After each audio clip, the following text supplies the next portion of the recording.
Following consistency. அப்போ consistency வந்து நம்ம எந்த அளவுக்கு நம்ம டீம்ல அதிகமா நடக்குதோ 90% மேல நம்ம டீம்ல கன்சிஸ்டன்சி நடக்குதோ, அதுவும் 10ஆம் தேதிக்குள்ள நடந்ததுன்னா நாம நினைச்சு பார்க்க முடியாத அளவுக்கு நம்ம டீம்ல மிகப்பெரிய பிசினஸ் நடக்கும்.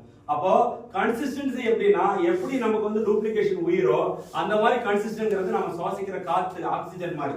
அப்போ நம்ம அணியில பவர்ஃபுல்லான அளவுல கன்சிஸ்டன்சி நடக்கும்போது நம்ம டீமுடைய growth மிகப்பெரிய அளவுல இருக்கும். ஒண்ணு. ரெண்டாவது வந்து பாத்தீங்கன்னா நெகட்டிவ் பீப்புள், அதாவது நம்ம வந்து ரொம்ப நேரம் நெகட்டிவ் பீப்புளை வந்து ஸ்பெண்ட் பண்ண நம்ம டீம்ல இருப்பாங்க.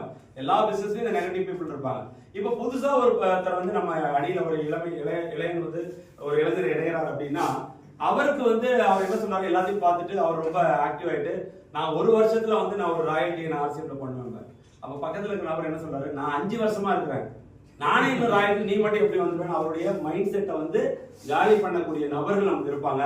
அந்த மாதிரி நபர்கள் இருந்து நம்ம தூர விலகி இருந்து நம்முடைய எண்ணங்களை நேர்மறையோட வச்சோம்னா நமக்கு வெற்றி என்பது கிடைக்கும். அதனால இந்த எதிர்மறை எண்ணங்களோட இருக்கிற பீப்புள் பக்கத்துல கொஞ்சம் நீங்க தள்ளி உட்காந்துக்கணும் அப்படின்னு